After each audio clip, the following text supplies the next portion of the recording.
शेतकरी बंधूंनो नमस्कार. आपण ज्यावेळेस नवीन सोयरी करत असतो त्यावेळेस आपण भरपूर विचारणा करत असतो, भरपूर चौकशी करत असतो. तसंही मित्रांनो नवीन व्हरायट्या कलिंगडामध्ये असतील, खरबुजामध्ये असतील किंवा इतर कुठल्या भाजीपाल्यामध्ये असेल, आपण बघितलं पाहिजे. त्या वाणांबद्दल माहिती घेतली पाहिजे, त्याचा अभ्यास केला पाहिजे, त्याच्याबरोबर ते चांगले वाईट सगळे गुण बघितले पाहिजे, नंतरच ती लागवड केलेली आहे. आता मी बऱ्याच दिवसापासून व्हरायटी कलिंगडाची पाहतोय की एक नवीन व्हरायटी आलेली आहे जॉन्सन म्हणून. तर आज रोजी तिचं बियाणं शॉर्टेज आहे बरं का, म्हणजे बियाणं नाही आहे, नवीन कंपनी असल्यामुळं जास्त प्रोडक्शन त्यांच्याकडे नव्हतं.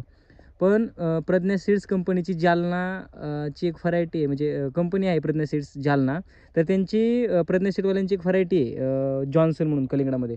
तर मी सेटिंग दाखवलेलं आहे. ओके, प्रत्येकजण म्हणतो मग बाबा रे, मला कमेंट आले की सेटिंग तुम्ही दाखवलं, सेटिंग व्यवस्थित आहेत, परंतु मग ते फुगतंय का किंवा त्याची साईज होती का? तर हा पूर्ण तुम्ही बघताय, हा भव्य दिव्य असा संपूर्ण 5 एकरचा प्लॉट आहे. या 5 एकरच्या प्लॉटमध्ये 2.5 एकर त्यांनी जॉन्सन लावलेले आहे आणि 2.5 एकर दुसरी व्हरायटी लावलेली आहे. ती आपण पिढ्यानपिढ्या लावत आलेलो आहे. आता कुठल्या व्हरायटीचं नाव घ्यायचं काही उद्देश नाही, पण त्यांनी जी व्हरायटी जास्त दिवस चाललेली ती व्हरायटी त्यांनी मला रिकमेंड केली होती. आणि मी त्यांना त्या शेतकऱ्याला सांगितलं की बाबा रे, तू या अशी व्हरायटी तुम्ही लावा, की नवीन सीड आहे, नवीन त्यांचा चांगला R&D आहे जालन्यामध्ये, रिसर्च बेस्ड कंपनी. तर R&D बेस्ड कंपनी असलेलीच आपण ते रिकमेंड करतो कुठलीही व्हरायटी करताना. तर निम्मी व्हरायटी तिथून आपण बघतोय, तिथं जे टिपाट ठेवलेलं आहे त्या टिपाडापासून पलीकडं दुसरी व्हरायटी आणि इथून इकडं प्रज्ञा सीडची जालना आहे. तर 2.5 एकर जॉन्सन आहे आणि पलीकडे दुसरी व्हरायटी.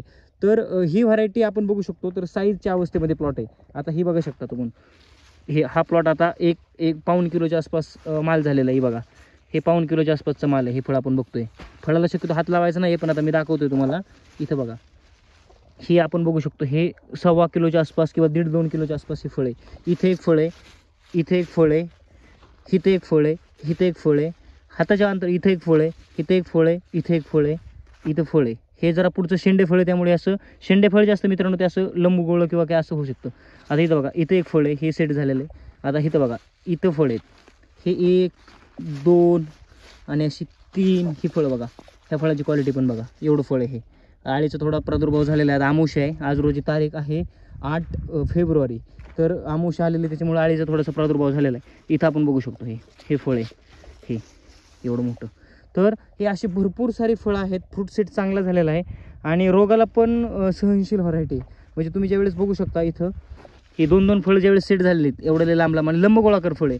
कुठंही फळ असं अंडुकलं नाही किंवा काय म्हणते त्याला, की एक गडद फळ नाही, एकाच जागी असं मोडपलेलं किंवा त्याचा आकार पूर्ण लंबगोळाकार आहे. हे बघू शकता आपण तुम्ही, पूर्ण लंबगोळ फळ आहे. फळं बघा, त्याची क्वालिटी बघा मित्रांनो. सगळ्यात महत्त्वाची विशेष बाब मी वारंवार सांगत असतो, माळरानाला प्लॉट आहे, एवढा सगळा फ्रूट सेट आपल्याला दिसतोय.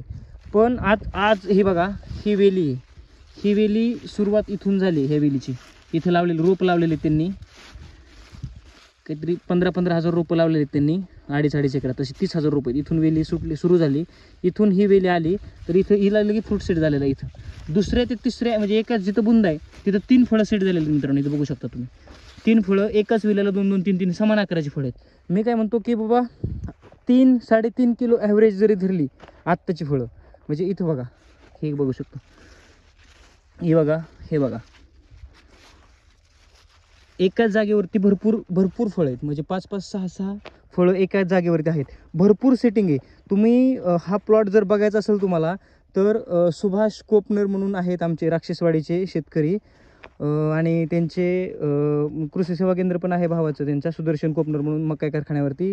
त्यांच्या अंडर कन्सल्टंट हा प्लॉट झालेला आहे. म्हणजे त्यांनी इथं सगळं कन्सल्टंट केलेलं आहे आणि त्यांचे सगळे खत औषध वापरून हा प्लॉट डेव्हलप केलेला आहे. राक्षसवाडी, कुळधरणपाशी, तालुका कर्जत, जिल्हा अहमदनगर.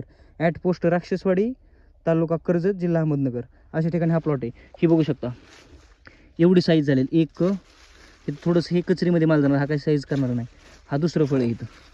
म्हणजे ही जी वेली ना, ह्या वेलीला इथंच लगेच इकडल्या वेलीचं हे, ह्या वेलीचं फळ आहे, ह्या वेलीचं हे एक फळ आहे आणि इथल्या वेलीचं एक फळ आहे. ह्याचं देठ पण बघा, जशी आपण नोबलची कृष्णा व्हरायटी गेल्या वर्षी रिकमेंड केली होती, तसं ह्याचा देठ खूप मोठा आहे, जाड आहे आणि हे फळ आहे. एका जागेवर 2 ते 3 फळं आहेत. सर्वसाधारणपणे 2 ते 3 फळं, 3-4 फळं एकाच वेलीवरती किंवा एका जागेवरती सेट झालेलं आहे. सेटिंगला काही अडचण नाही आहे मित्रांनो. आणि व्हरायटीचं बोलायचं झालं कॅरेक्टर तर मी कॅरेक्टर सांगितले, रोगाला कुठल्या सहनशील आहे, बळी पडत नाही जास्त करून, डंकमाशीचा प्रादुर्भाव इथं झालेला नाही, ते का व्हरायटीवर डिपेंड नसतं. पण शेतकऱ्याने प्लॉट किंवा त्या आमचे सुदर्शन कोकण मित्र आहेत त्यांनी चांगल्या अंडर कन्सल्टेड प्लॉट हा जपलेला आहे. यात कुठलाही प्रादुर्भाव नाही, भुरी रोगाचा कुठला प्रादुर्भाव नाही आहे. आणि दुसरं विशेष म्हणजे विल्टिंग, सगळ्यात महत्त्वाचा मेजर प्रॉब्लेम कलिंगडामध्ये मित्रांनो येतो तो विल्टिंगचा. तर विल्टिंग मला सांगा, आज एवढं सगळं प्लॉट कुठं बघताय कुठंही बसलेला नाही आहे. आणि अजून एक दुसरं, आपण ज्या बिग सेगमेंटच्या मोठ्या व्हरायट्या लावत असतो मोठ्या त्या व्हरायट्या का लावायच्या, तर जी वेळेस आपलं ही कॅनोपी असते, ह्या पानाची कॅनोपी असते त्याची मोठी असते, त्यामुळे फळ आतल्या आत झाकलं जातं. ह्याचं पण बघा पूर्ण फळ झाकलं गेलेलं आहे, एवढा उन्हाचा कडाका आहे. आज तुम्हाला माहिती आहे 8 आळीचा प्रादुर्भाव झालेला आहे आमुष्यामुळे. आमुष्याच्या वेळेस तिथं आपल्याला आळीचं औषध घ्यायचं आहे. आज रोजी तारीख 8 फेब्रुवारी, तर टेम्परेचर अचानक वाढलेलं आहे, टेम्परेचरमध्ये बदल झालेला आहे आपल्याला सगळ्यांना माहिती. तर कुठली व्हरायटी करताना काय करायचं, उन्हाळ्यामध्ये ज्यावेळेस आपण कलिंगड करत असतो तर कॅनोपी डेव्हलप जास्त झालेली असेल, झाडाची वाढ व्यवस्थित असेल तर ती व्हरायटी आपण रिकमेंड करू शकतो.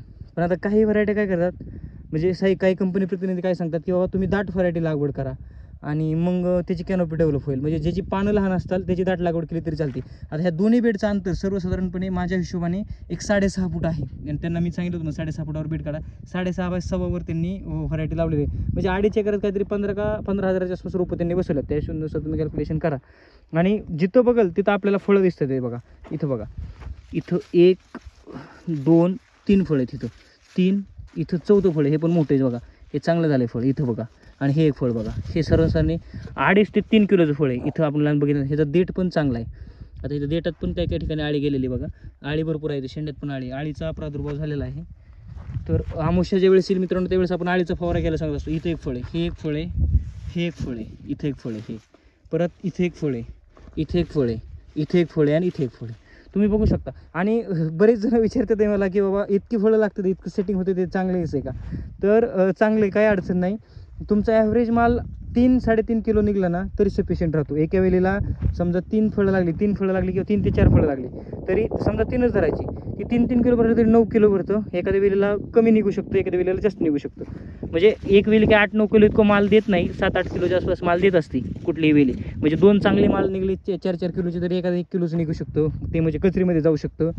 किंवा मग 2 निघली, एका वेळेला फ्रूट सेट 2चा झाला तर तीच वेळी ती 4-4.5 किलोच्या आसपास निघू शकते. अजून काही प्रश्न असतील मित्रांनो, काय असतील तर मला कमेंट करा, किंवा हे बियाणं सुद्धा अवेलेबल आहे आपल्याकडे आता थोडंफार. ज्यांना कोणाला लागेल त्यांनी संपर्क करा. म्हणजे तुम्हाला प्लॉट बघण्यासाठी विशेषतः मी बोलवतोय, 2-3 ठिकाणचे मी प्लॉट बघतोय, दाखवतोय. आज रोजी हा प्लॉट दुसरा आपला करमाळा तालुक्यात पण आहे, कर्जत तालुक्यामध्ये पण प्लॉट आहे, आणि भव्य प्लॉट आहे. विशेष सांगायचं म्हणजे 2 व्हरायट्या सोबत लावलेल्या आहेत. आता इथून इकडं ह्या साईडपासून, ह्या उमरी झाडापासून इकडं वेगळी व्हरायटी. तर इथं बघा तुम्ही दुसरी व्हरायटी, तर दुसरी व्हरायटी आपण बघत आली, हिची हे अवस्थेत फळ आहेत, हे लहान लहान फळं येतं. हे बघा कसं झालं, केवढीशी फळं आहेत. इकडं एवढेली फळं तिकडं नव्हती, त्या इकडं हो काही नवीन व्हरायटी, दुसरी म्हणजे जुनीच व्हरायटी ही अशा अवस्थेत गुंड झाले फळ. इथं पण आपण बघू शकता, हे अशी फळं येतं. हे सेम आहे सगळं, एकाच जागेवर खतं औषधं इथं ह्याच्यापासून जातात, सगळी खतं औषधं एकाच जागेवरून जातात. तर ही बघू शकतो तुम्ही दुसरी व्हरायटी. इथं वेलाची कॅनोपी नाही आहे, आणि रोगग्रस्त भाग दिसतोय. हा जे तुम्हाला बेड दिसतोय ना, ह्याच्यावरती असं म्हणजे एकदम पातळ आहे, जास्त वाढलेलं नाही आहे व्हरायटी. आणि सांगायचं म्हणजे काय की लगे भुरीचा वगैरे अटॅक झालेला जाणवतं आपल्या इथं बघा, इथं हे भुरीचा अटॅक झालेला आहे. तर भुरीचा अटॅक पण म्हणजे इतर ज्या व्हरायटी आहेत, ज्या जुन्या व्हरायटी आहेत, ज्यांचा R&D 15 वर्षापूर्वी 16 वर्ष झाले झालेले आहेत, त्या व्हरायटी लावून मित्रांनो काहीच उपयोग नाही आहे. नवीन व्हरायट्या ज्या रोगाला सहनशील अशा बनवलेल्या आहेत, त्याचं जीन डेव्हलप केलेलं आहे, कुठला ना कुठला वेल्टिंगचा असेल, वातावरणाची सहनशीलता असेल, सेटिंगची अवस्था असेल. तर इथून इकडं ही जे बघताय तुम्ही, नीट बारकाईनं जर लक्ष दिलं तर तुम्हाला डिफरन्स मी डायरेक्ट व्हिडिओमध्ये आता तुम्हाला जेवढं बघता येतो का, इथून इकडं ही व्हरायटी वेगळी इथून, आणि ह्या साईडून इकडं हे जे दिसतंय तुम्हाला, इथून हा बेड वेगळा आहे. असाच हा बेड जर तुम्ही बघत गेले तर हो का इथं बघा, हे ह्याचं झाड आहे, ह्या झाडापासून इकडं उमरीच्या झाडापासून इकडं व्हरायटी वेगळी आणि ही व्हरायटी वेगळी. नीट बारीक बघितलं तर तुम्हाला जाणून येईल की थोडासा फरक जाणवतोय. म्हणजे इथंच जर बघायचं म्हटलं तर ह्याची जी कॅनोपी ही चांगली डेव्हलप झालेली, आणि ह्याची कॅनोपी एवढी पूर्ण डेव्हलप झालेली नाही आहे, आणि ते पातळ दिसते, मध्ये रान मोकळं दिसतंय. इथं बघा पलीकडच्या बेडमध्ये बघितलं तरी मोकळं दिसतंय, इथं बघितलं तरी रान मोकळं दिसतंय. तसं इकडं जर आपण बघत गेलो ना, आता इथं थोडंसं आहे मोकळं ह्या व्हरायटीमध्ये, पण इकडं पूर्ण डेव्हलप झालं कॅनोपी, पूर्ण कॅनोपी सगळी डेव्हलप झालेली. इथं बघा समोर दाखवतो तुम्हाला. आता ह्या दोन्हींचा इथं संगम झालेला आहे एकत्र. ही व्हरायटी दुसरी जुनी आणि ही आपली जॉन्सन आहे. तर इथं पूर्ण रान भरलेलं आहे. इथं फळाची आपण क्वालिटी बघू शकतो. इथं लंबोळं फळ आहे. हे फळ निघतानाच असं लंबोळं निघलेलं आहे. तर बऱ्यापैकी छान व्हरायटी आहे. तुम्ही प्लॉट बघायला या आणि त्याच्यानंतर ठरवा. ओके.